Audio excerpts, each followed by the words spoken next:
Nasumbagan ako ang akong ka-meet up tungod sa filter. DJ Sam karong panahon na daghan na jud kaayo ang mailad. Kana gani nga nanguyab kaniya kay paska man gyud niyang gwapaha sa social media. Pero ang ending, gwapa pa di ang kukak sa personal. Tawagan na lang ko sa pangalang Ken, DJ Sam. 21 years old ko o college student. DJ Sam, dili ko kagwapuhan pero dili pud ko pangit. Wa pud ko gapangilad sa social media. Kay kung unsa man jud ang akong hitsura sa personal, mao man sab na akong gina-post sa ako ang social media. Proud ko sa kung unsa man ang akong hitsura.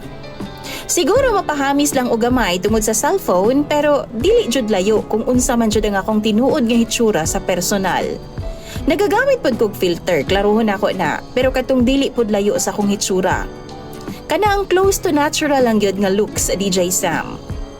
Second year college ko, na ako'y nauyab, nga tawgon na lang nato sa pangalang Maymay. Parehas ming duha gikuha nga kurso. Nidagan og 8 ka buwan ang among relasyon na DJ Sam. Love kaayo ko ni Maymay, DJ Sam, o gani, nakatipid pa ko, kay ginalibre man ko niyag foods sa iyang boarding house o ginaapilan pud ko niyag baon matag lunch namo. Basta makaingon ko nga okay jud si Maymay. Okay po ang among relasyon. Hangtod nga nakita nako sa TikTok si Ara. Miagi siya sa akong FYP, DJ Sam. Gi-message nako siya, DJ Sam, og ni-reply pod siya. Nag-ila-ila ming duha, og hangtod nga na-develop mi sa usag-usa. Gwapa man gud kaayo siya, DJ Sam. As in perfect na perfect jud.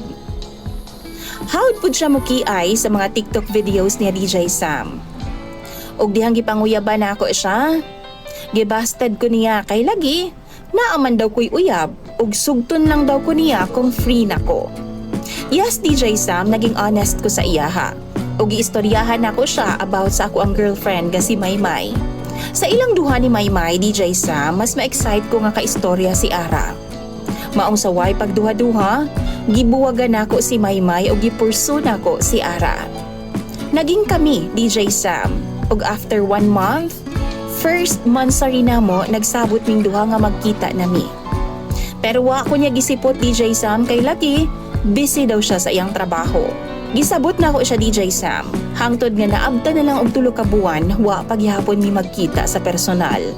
Og last week lang, DJ Sam, nagkita na jud ming duha. Kabaw mo wa jud ko makaila kang Ara, DJ Sam. Layo ra jud kaayo siya sa personal. Sa social media, puti, hamis, tangos kaayo ang iyang ilong. Perfect na perfect kaayo. Pero pagkita na mo sa personal, laksot kaayo siya, DJ Sam. Napay ngipon nga murag way pang toothbrush. Buhok nga murag way panudlay. DJ Sam, dili man jud ko manghinaway kung nagtarong lang siya sulti nako sa tinuod nga pagkasiya. Napungot jud ko, DJ Sam. Ni action pa siya halok o gakos sa akua.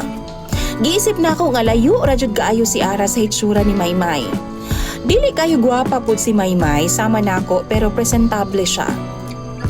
Sa kalagot nako og hunahuna nga nawala si Maymay nako tungod sa iyahang pagpangilad nako, DJ Sam. Napiktusan jud nako siya og natulak nako sa diyang giaksyonan ko niyag kiss o gakos. Muaksyon na ang takog biya niya, DJ Sam, pero namugos pa siya nga magstay ko. Nagakos-gakos akong likod.